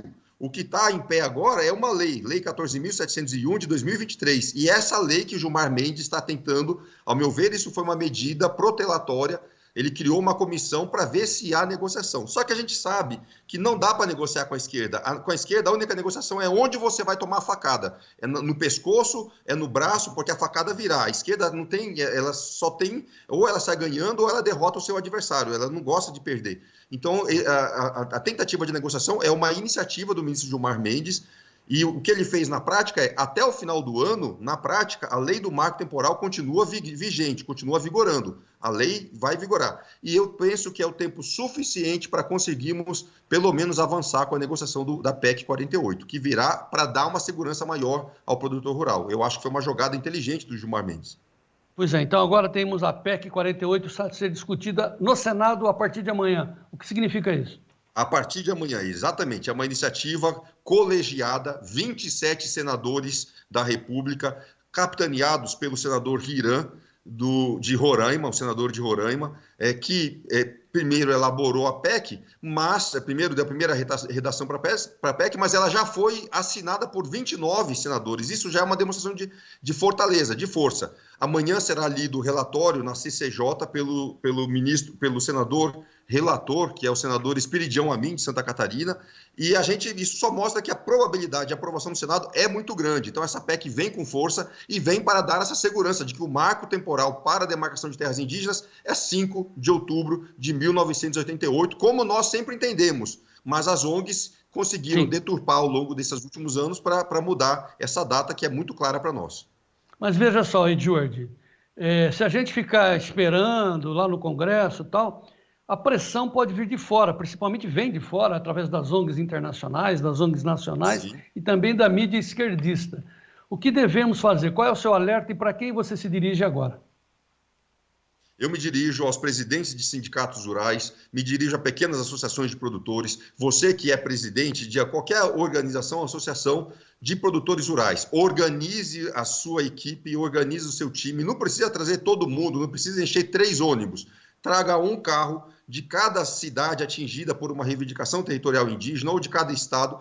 Vamos nos juntar no dia 5 de agosto de 2024, esse ano corrente, 5 de agosto, e onde for acontecer aquela reunião, porque haverá essa reunião de conciliação, vai iniciar-se dia 5 de agosto, promovida pelo ministro Gilmar Mendes. Vamos nos manifestar de forma republicana, democrática, dizendo simplesmente: queremos um marco temporal constitucional, dia 5 de outubro de 1988. Enfim, vamos fazer uma manifestação legítima, republicana, democrática, para pressionar os nossos, não só os nossos parlamentares, mas sobretudo e também os nossos ministros do STF, para que eles entendam que sem isso haverá aí sim uma insegurança jurídica completa no Brasil. Então, essa mensagem é para você, produtor rural. Mobilize-se para estar conosco dia 5 de agosto de 2024 deste ano. Portanto, se eu não me engano, daqui a menos de um mês, né, daqui a 25 dias, 5 de agosto, estaremos lá para fazer pelo menos uma primeira mobilização. Nós sabemos que os índios já estão acampando, nós não temos condições, nós não somos financiados como eles. Vocês, produtores rurais, têm que trabalhar, têm que produzir, e eu também tenho que fazer meu trabalho aqui. Mas vamos nos juntar, dia 5 de agosto, esse é o nosso convite, uma manifestação em defesa do marco temporal, uma campanha nacional em defesa do marco temporal constitucional. Esse é o nosso pedido, João. Muito bom, Edward Luz. Parabéns pela sua luta, parabéns pela sua garra e vamos em frente. Temos uma agenda com o Edward Luz, o Sérgio Braga vai entrevistar, vai ter mais espaço nas matérias especiais, nas entrevistas especiais que o Sérgio Braga faz, lá no Clube do Tempo e Dinheiro, e aí o Edward vai ter tempo de discutir e mostrar com detalhes essa luta e as suas implicações. E você que está dentro do clube vai poder perguntar e participar, interagir com o Edward Luz. Ficamos combinados assim. Edward, muito obrigado por hoje, pela sua participação. Eu que agradeço, muito obrigado. Peço desculpa se a imagem não está muito boa, mas a mensagem é importante, ótimo. Espero que você replique aí. Grande abraço. Muito bom. Muito obrigado, Edward. Vamos em frente. Bom, já que falei no Sérgio Braga, deixa eu chamá-lo novamente, porque hoje é o dia de destaque da LS Tractor, que nos apoia, oferecendo os preços dos hortifrutis. Sérgio Braga. Vamos aproveitar, vamos às notícias aí, os preços dos hortifrutis que tem oferecimento da LS Tractor. Vamos lá, Gleidson.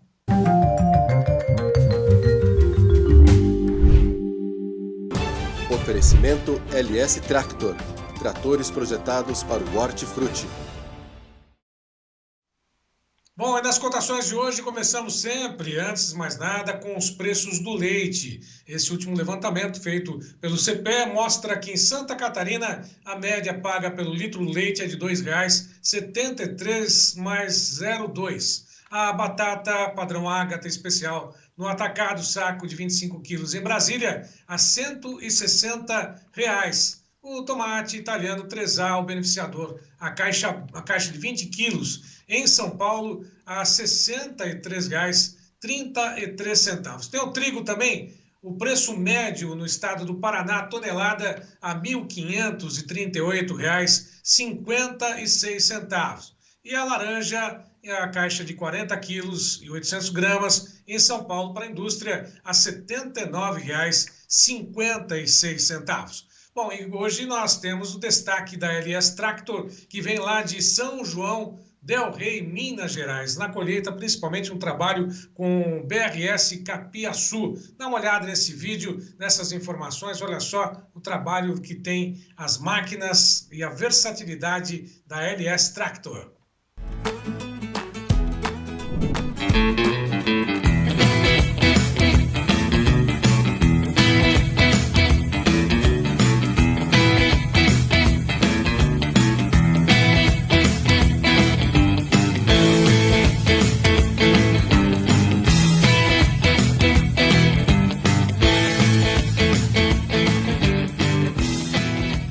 Fala pessoal, nós aqui da Triama São João del Rei, estamos hoje em São João del Rei com o Lucas Machado da Fazenda Gordura Grande. O Lucas adquiriu com a gente já tem praticamente 2 anos um Plus 90 Ropes e trabalha aqui na atividade de confinamento de gado de corte. E Lucas, o que trouxe, vocês viram no LS de diferente, principalmente aqui na colheita do Capiaçu, que trouxeram vocês a estar adquirindo o trator? Primeiramente, agradecer a presença de vocês aqui. E eu adquiri o LS pelo fato de eu trabalhar com Capiaçu e o super redutor. É o interessante, primordial para mexer com Capiaçu. Super redutor. O super redutor aliado ao reversor frente ré, com 3 velocidades na tomada de força, que a série Prus oferece, tem te facilitado na operação do dia a dia aqui na fazenda? Bastante, bastante. Com isso, evita a quebra do maquinário, né? Porque com a velocidade da tomada de força, a gente consegue trabalhar, ajustar bem no Capiaçu. Facilidade de manobra também te ajudou bastante? Manobra, bastante. Ótimo. Lucas, e o que você tem observado quanto a conforto, consumo do equipamento, tem te agradado, tem atendido às suas expectativas?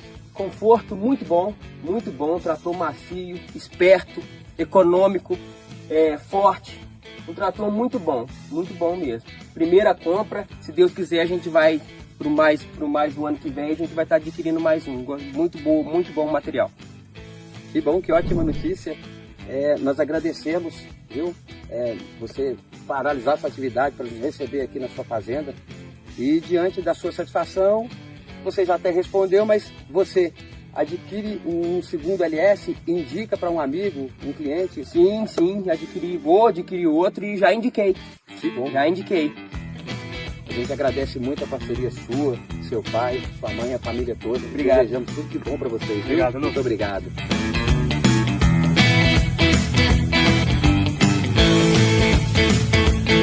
Vai lá, dá tchau pra ele.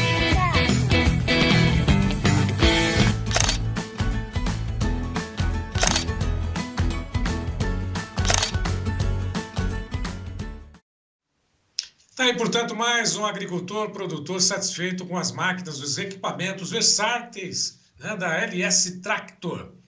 Bom, e aproveitando, vamos acompanhar também o que aconteceu com o mercado do café. Aliás, uma surpresa, uma disparada no mercado internacional de café, tanto o café robusta quanto o café Conilon na Bolsa de Londres. O Arábica disparou e, lógico, impulsionado principalmente pelas altas recentes. E essa estilingada de 6% para o café lá na Bolsa de Londres. Esse é o café Arábica 249,50. Nesse momento tem alta de 6,44% ou 15,10 cents de alta. As demais posições também a gente pode acompanhar, Cleidson, todos os vencimentos futuros. Está aí o setembro a 249,60, alta de 6,49%. Dezembro, 247,10, o Arábica em Nova York, 6,44 de alta. Março, 244,60, 6,44 de alta. E maio de 2025, 241,20, alta de 6,09%.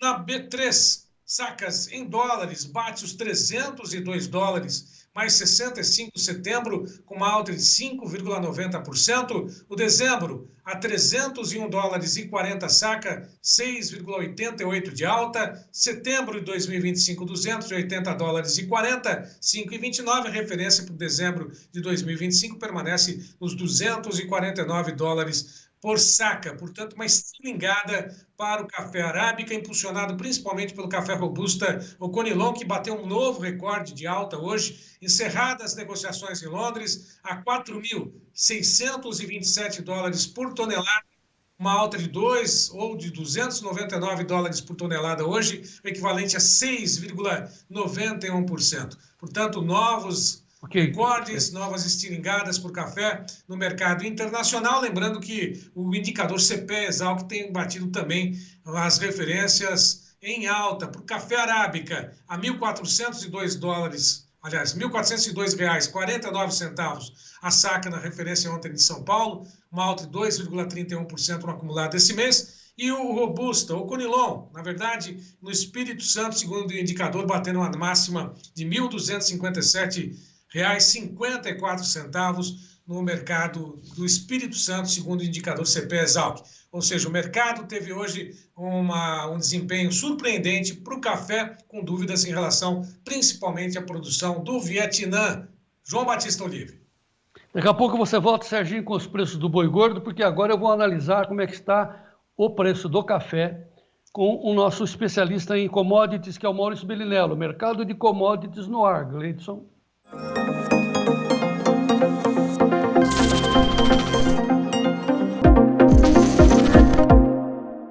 João Maurício, boa tarde. Fala, João, boa tarde a todos.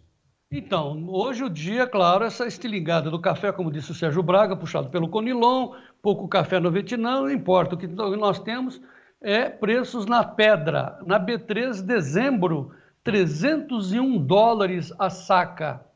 É para pegar e botar no bolso isso daí, professor? Como é que você analisa? Então, João, eu estou há várias semanas analisando essa entrada no café, né? A gente está no auge da safra nesse momento, e como a safra brasileira veio bem pior do que imaginada, não em volume, né? Não em número de grãos, mas o tamanho dos grãos, eles estão muito pequenos na média, então o volume de arábica entrando no mercado para dar uma aliviada na situação gerada pelo Conilon é pequena, e isso nesse momento me deixa extremamente cuidadoso com o preço do café, porque a safra vai acabar, né? Ou seja, estamos nos encaminhando para o final da safra, já estamos depois do início, obviamente. Então, nesse momento, João, eu passo a ser bastante cuidadoso com operações a favor da queda. Então, como produtor agrícola, se você não fez nada, e se você vai segurar o grão, porque tem esse detalhe também, né, João? Se você tinha grão e estava tomado no banco, teve que vender, meio que já foi para você. Se você é daqueles que vai segurar o grão, tem condições de segurar o grão, eu acompanharia bem de perto, especialmente os próximos 20 dias, porque aí estaremos realmente nos encaminhando para o fim da safra, né? Ou seja, para a fase mais crítica da entrada de café novo já vai ter passado, e isso cria uma janela importante. Porque lembrando, a sazonalidade de queda do café é uma das mais curtas do mercado. Ela começa mais ou menos ali em março, abril e vai até julho e agosto, que é o tempo de colheita. O resto do ano, normalmente o café sobe, devagar, mas sobe, porque vai acabando o estoque de café arábica no mercado. Então eu, Maurício, se fosse cafeicultor, que teve a possibilidade de guardar grão, né, e que por enquanto está tendo dólar favorável, a libra peso favorável, eu, nesse momento, seguraria com mais calma. Faria travamentos parciais se quiser, se precisar, mas nesse momento mesmo, especialmente depois da pancada de hoje, João, né, que já subiu 6,5% o arábica, agora aqui o contrato dezembro, 6,4% de alta, eu realmente me coloco numa posição bem cuidadosa.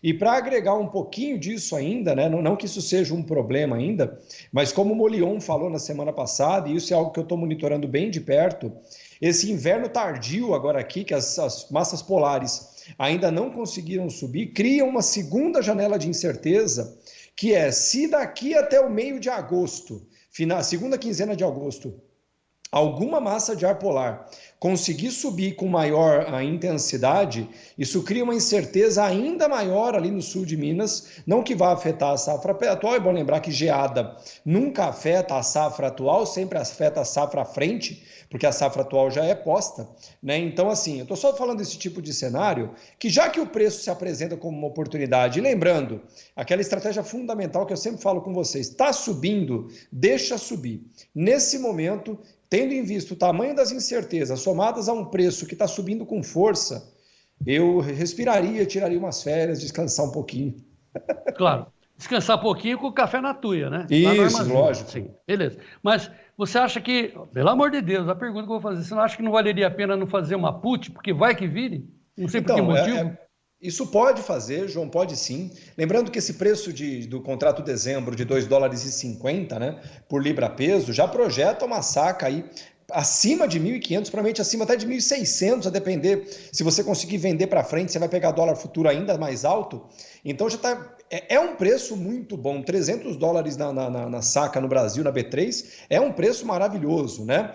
Eu sou da opinião, primeiro, tá subindo, vai com calma. Segundo, o preço já não é bom? Faz um pouquinho, não custa nada, faz ali uns 5%, 10%, né? Só para poder dormir um pouco mais tranquilo e para poder tirar férias com a molecada agora em julho, pelo menos mais tranquilo. Mas é isso, João. Eu, honestamente falando, esse movimento hoje no café aqui denota claramente que tem gente correndo para comprar café. Lembrando que nos Estados Unidos, né, João? Essa é uma informação importante. Os contratos de commodities, não só do café, como da soja, do milho, até do petróleo, eles são contratos de entrega física. Então, quando o cara compra o contrato, ele pode pedir para receber o grão. E se eles correram no spot para comprar, como é o caso agora aqui, por enquanto pode ser uma sinalização de compradores correndo. Isso é algo que a gente vai precisar acompanhar nos próximos 15 a 20 dias para ter uma leitura melhor. Porém, das minhas informações que eu tenho no mercado de café, pessoas do Espírito Santo, sul de Minas, e até inclusive alguns traders de café globalmente falando, existe uma perspectiva de escassez no café no segundo semestre no Brasil. Então, assim, especialmente porque a situação do Vietnã não para de ficar pior. Então é isso. Se o Conilon não vai ter muita margem para cair e o Arábica, que era a salvação da lavoura, está vindo com safra menor e com qualidade inferior, peneira menor, né, 17. Pra você ter uma ideia, recebi essa informação esses dias, João. Muita gente está tendo peneira 16, 17. E o tipo fundamental, por exemplo, padrão para vender para o Japão é 18.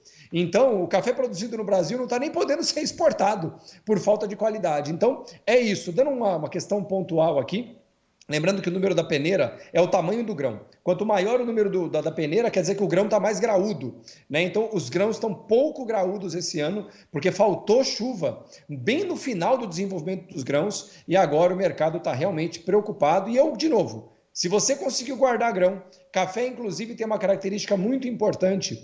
É o grão que você consegue guardar por mais tempo, se bem alojado, né? Sem perder qualidade. Tem gente que guarda 3 anos, 4 anos o café. Então, tenham cuidado. Agora é hora de ter paciência, João.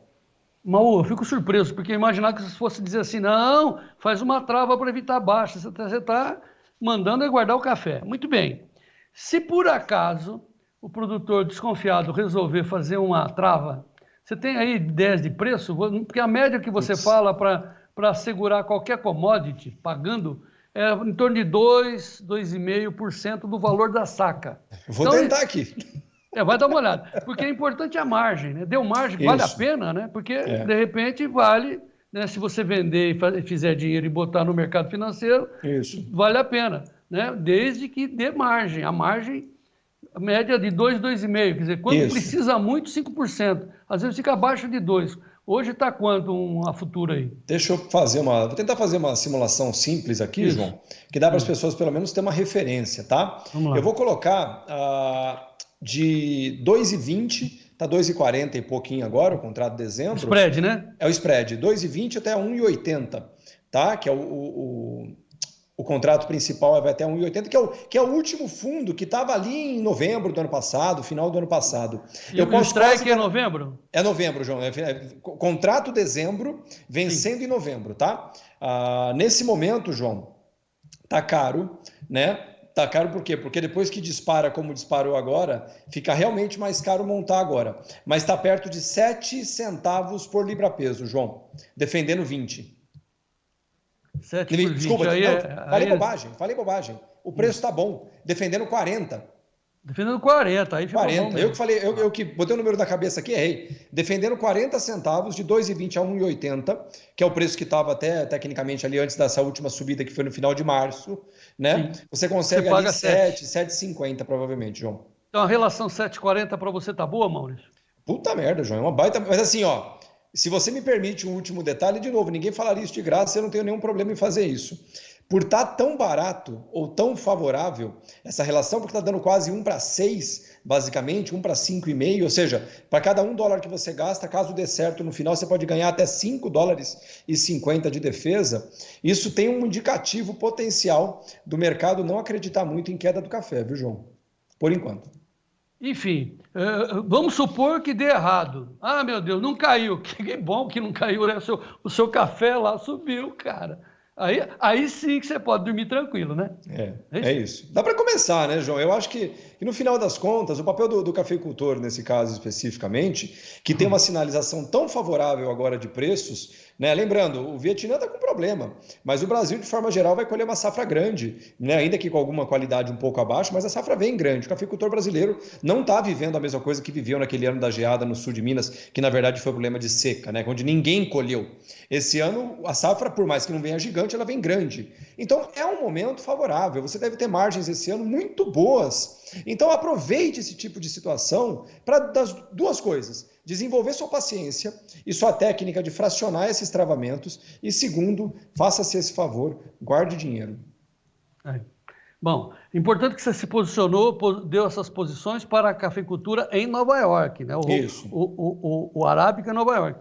Mas aqui no Brasil, na B3, também segue a mesma relação, embora seja outros valores, saca, $300, mas certamente segue essa relação 1/6, aí, 1/5,5, né? Segue, João. Então assim, porque aqui no Brasil, o contrato ICF, que é o contrato da B3, ele tem uma diferença de preço porque existe uma diferença de frete, né? Se você compara o contrato Nova York com o contrato B3. Agora, quando você bota um gráfico em cima do outro, eles andam assim, ipsis literis, João. Tipo, andam um do lado do outro. Então, se aqui é 300, você só faz o comparativo, a transposição do quanto seria o equivalente em libras-peso e você poderia montar uma dessa. Mas, Bom, assim, o importante é os percentuais, né? Isso, Desculpe. eu sempre acho que no final das contas, o percentual no sentido seguinte: quanto custa a saca?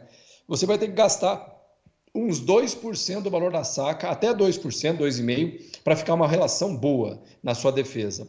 O meu ponto para o cafeicultor agora, eu pessoalmente acredito, que tenham somente a tranquilidade de entender que o café não tem 4 safras, 3 safras, 2 safras, como a gente vê agora, tem 1 safra por ano.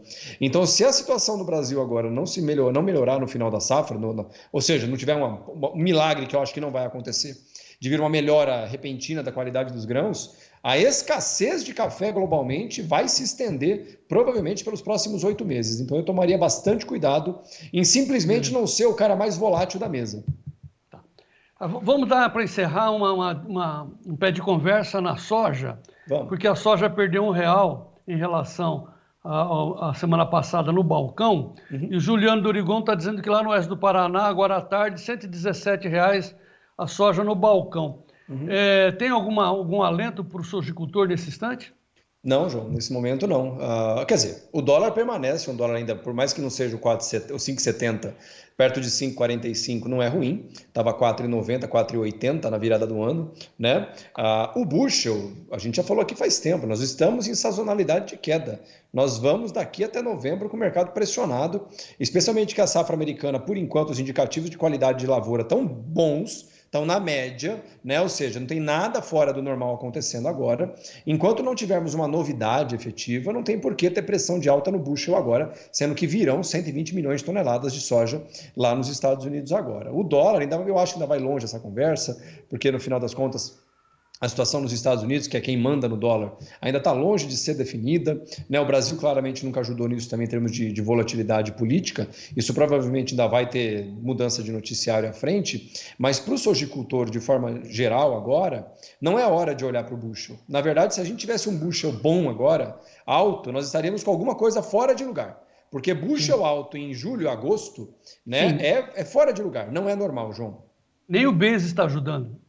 Não, aí eu discordo, porque o Basis esse ano, João, por mais que a gente esteja perto do finalzinho da safra agora, o Basis desse ano está muito mais alto que o do ano passado. E detalhe, o Basis para 25, março, abril, maio, entrega 25, esse ano, ou seja, o Basis em julho de 24 para maio 25, ele está mais ou menos entre 60 e 70 pontos acima do que ele estava em julho do ano passado para maio desse ano. Então, na minha opinião, isso cria aquela perspectiva que a gente falou até antes aqui, né? Que quem pudesse segurar a soja, travando direitinho, poderia ter feito preços melhores no segundo semestre. Isso está confirmado nesse momento agora, mas olhando para 2025 agora, a única coisa que realmente está boa agora aqui, ou passível de travamento, é realmente o dólar. Provavelmente hoje você consegue travar dólar para 2025 acima de 4,60, João. 4,60, bom. Para quem perdeu 5,80, 4,60. Desculpa, falei 5, veio 4,60, não. 5,60, João. Tá, não 4,60. 5,60 para o ano que vem, tá? Acima de 5,60. Para qual mês?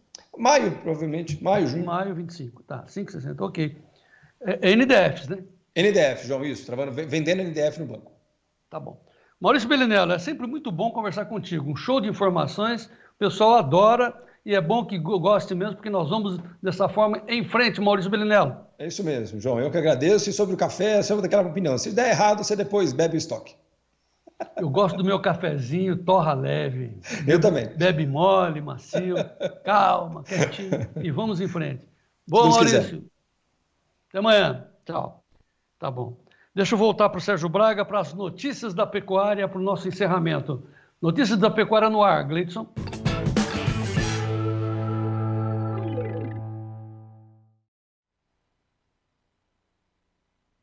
João Batista e amigos que acompanham Tempo e Dinheiro, com negociações, pelo menos do lado positivo, lá na B3, A pressão de queda diminuiu em boa parte das praças pecuárias, estabilidade registrada em boa parte e até mesmo ligeiras altas são pontuais registradas nesse momento.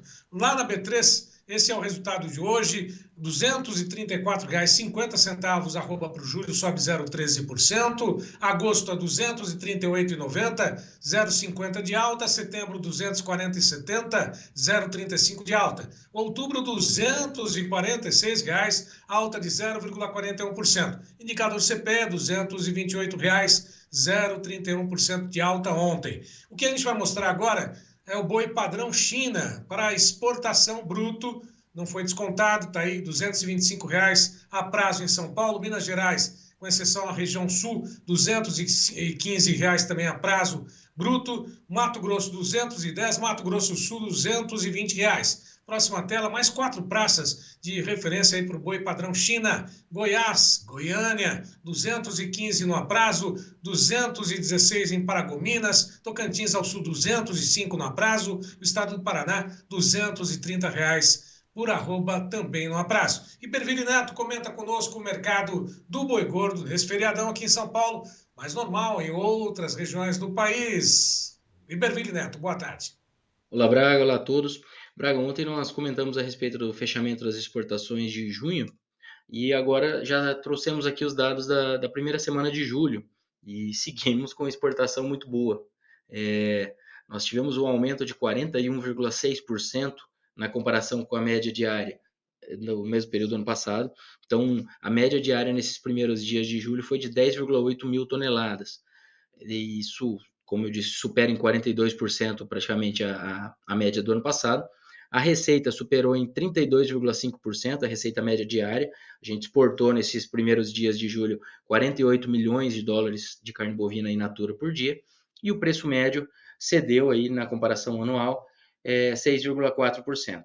Então, mesmo com essa queda de preço médio, como o volume foi consistentemente maior, a gente ainda tem um acréscimo na receita média diária. E a título de referência aqui, o preço médio foi de 4,4 mil dólares por tonelada. Então, em junho nós tivemos bons volumes, mas não quebrando os recordes com aquela folga dos meses anteriores, empatado ali praticamente com o recorde de 2023. E agora a gente está falando de mais um nível de volumes que se for mantido, pode ser o recorde absoluto, mais uma vez superando o volume de maio, que foi o maior da história. Vamos acompanhando, início de mês são poucos dias úteis computados, mas vamos acompanhando aí como é que julho evolui. Um abraço e até mais. Obrigado, Iberville, até uma próxima. Bom, João Batista, são essas informações desta terça-feira, chovendo agora aqui em São Paulo, viu? E o friozinho que aumentou 12 graus nesse momento. Aqui já deu uma clareadinha, mas nós estamos postando aqui no Clube do Tempo e Dinheiro os vídeos do Sérgio Bispo dos Santos, lá de Presidente Prudente, onde já bateu 80 milímetros. O pessoal do Oeste de São Paulo está feliz nesse dia de feriado em São Paulo, só em São Paulo, pela Revolução Constitucionalista de 1932. E o Gleito está estampando aí a tela do nosso clube. Cara, o clube está um show, entre lá, você vai ficar muito bem informado, tudo em tempo real, para você tomar suas decisões. Entre no clube, seja um assinante do Clube do Tempo e Dinheiro, nesse telefone que está aí, 199-9813-2915. Como a gente sempre fala, né, Sérgio? É um acordo. Você nos ajuda a falar cada vez mais alto e mais longe, deixar o nosso programa cada vez mais encorpado, firme e forte.